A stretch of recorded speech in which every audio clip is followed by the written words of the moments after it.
Hey sis, are you there? Oh, hey Frankie, it's been a while. I have a little favor to ask you. What's up?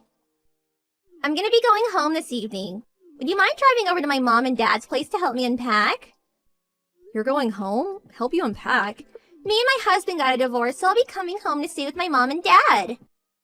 You did what? Where'd this come from all of a sudden? I had to read that twice. I almost just spat my coffee out. Frankie, what the hell happened? Are you okay? You were barely married. What, 6 months? Did you tell your parents yet? Yeah, I just messaged them. Wow, I can't believe it. This is too sudden, Frankie. Him and his family told me to never go anywhere near them again, so I left. There's no going back now. Me and him are dead in the water. All I can do is go back to live with mom and dad, at least for now. So that's why, my lovely favorite stepsister in the whole wide world, I need you to sort out a space for me to sleep there tonight. If you could just get me some pillows, a duvet. Oh, and don't forget the mattress. That would be great. Just be careful on the way home, okay?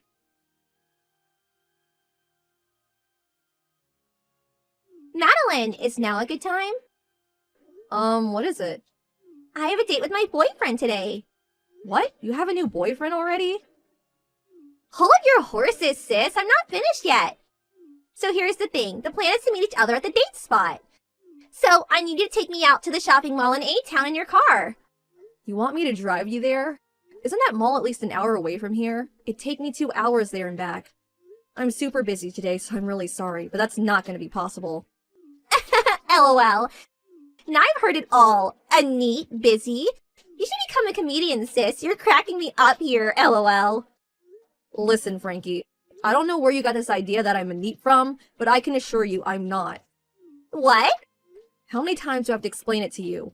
I've been working from home ever since my company introduced a remote working system. Who are you trying to fool? Like, I'm gonna believe that. Don't you work in the production line at a factory? Are you seriously pretending you work from home doing a job that's only possible by going out to work in person? Not gonna lie, sis, I'm kinda embarrassed for you right now. You should have picked a better lie. I can see right through you. Listen, Frankie, it's true. The company I work at does have an image of being nothing but factories and production lines in the eyes of the world, so you can be forgiven for thinking that. But I don't work in a production department. The work my department does is done on computers from start to finish, so it's entirely possible to do from home. Fine, I get it. Computers, yada yada, remote work, yada yada. That actually sounds like the kind of thing my boyfriend does. He works in an IT company though, and you don't. You don't have to work in an IT company to do remote work. It's becoming really common these days across basically every industry. Basically, Maddie, what you really mean is, you're a neat, but you're so ashamed to admit it, you came up with some silly story full of holes to try and look cool, LOL. What? I hear it's really common for neats to pretend they have jobs, you know. Apparently it's what they call a psychological coping tool. Tragic, really. Ugh, I told you already, I'm not a neat. Anyway, can we stop wasting time on idle chit-chat now? It's boring. Hurry up and pick me in your car. Not happening. Why? Because I have work today. Huh? You're a neat, but you have work? That's a contradiction in terms, you silly Billy. Ugh, quit messing around, will you? I have to go soon. Employees on a remote work schedule still have to show their face at the office a set amount of times each month. My break's gonna be over soon, and I've already wasted enough of it on this conversation. Catch you later. No, wait! I'll be late to my date if I get to the train now. Madeline! Buzz, buzz. You're so horrible! Why are you doing this to me?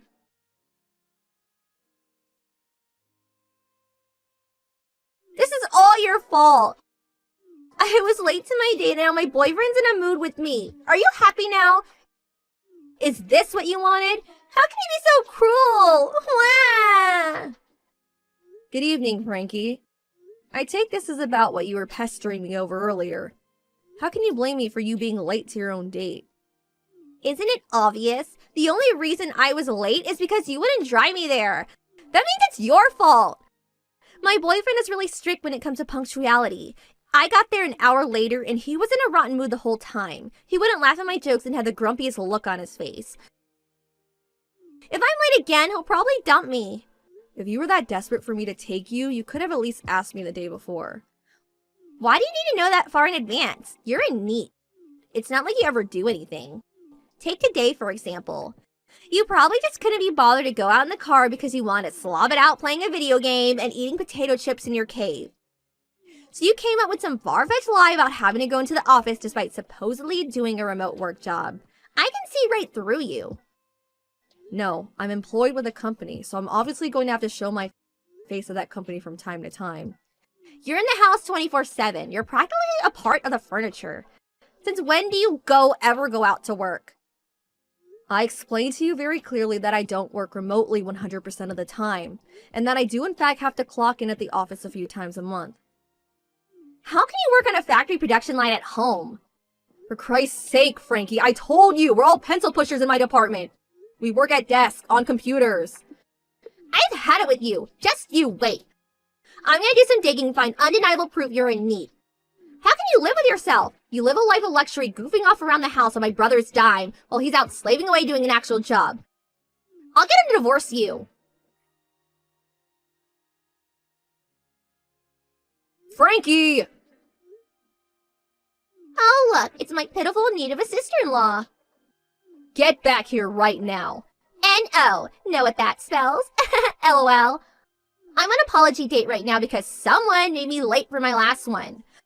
There's no way I'm letting you mess things up for me again.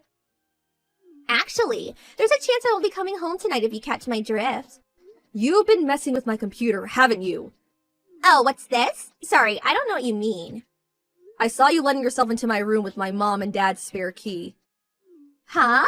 I have security cameras set up in my study. I saw you plain as day sneaking in and doing something on my computer. Are you really going to carry on playing innocent? Stop screwing me around, Frankie. This isn't a joke. Wow, I got found out a whole lot sooner than I expected. You're pretty smart for a NEET. You admit it then? Fine, whatever. It was me. I found a folder named Work, so I deleted it. Whoops, LOL. Do you have any idea what was inside that folder? It was password protected, so I couldn't see inside, but I'm guessing it just had tons of games in. You probably just called it Work as a disguise so you could feel important. Hey, at least you won't be able to waste any more time goofing around the computer now. You should be thanking me. Serves you right, LOL. That computer is for work use only. It was given to me by that company. Huh? That work folder that for some strange reason you think was full of games was full of proposals and reference materials I put together. Huh? Proposals? Reference materials? I told you, my company might have image of being nothing but factories and production lines in the eyes of the world. But to create products at a factory, there was also a need of departments to come up with those products in the first place. My department is responsible for the planning and design of new products. And since that's basically nothing but desk work, we work on a remote work basis most of the time. Do you understand now? What the hell? Anyway, the point is, you deleted all of my highly sensitive, highly important work data. Data that technically wasn't even mine, but belonged to my company. But... Obviously, I can't let you get away with that. So I have no choice but to report what you've done to your parents. What? No, wait! The funny thing is, Frankie, they told me all about you.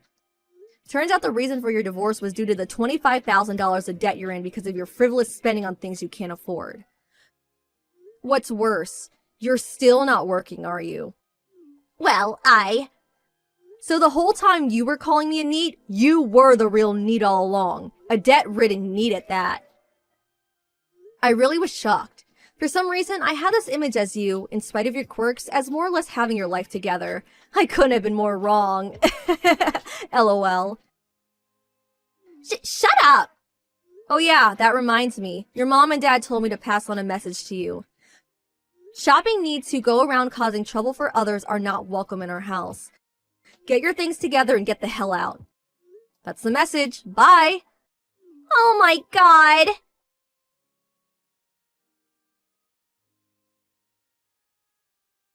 And that's the story of how Frankie got booted out by her mom and dad and began her life of exorbitant debt repayments without a soul in the world to help her. To add insult to injury, I heard her boyfriend dumped her too. She showed him the chat logs of mine in our conversations because she thought he'd find them funny, but he was actually disgusted with her behavior and got mad. Apparently, she showed back up at home resembling a distressed panda, screaming, "Why?" over and over again with floods of mascara streaming down her cheeks. Oh yeah, as for the work folder she deleted on my computer, turns out it was actually fine. Frankie isn't the most tech-savvy person in the world, and unbeknownst to her, all she actually meant when she gloated "serves you right" was that she sent it to the recycle bin, from which I was of course able to safely retrieve it. Naturally, I don't intend on telling her that. I feel like she's more likely to reflect on what she's done if she believes she caused me great inconvenience. I'm praying that she uses this whole affair as an opportunity to become a better person.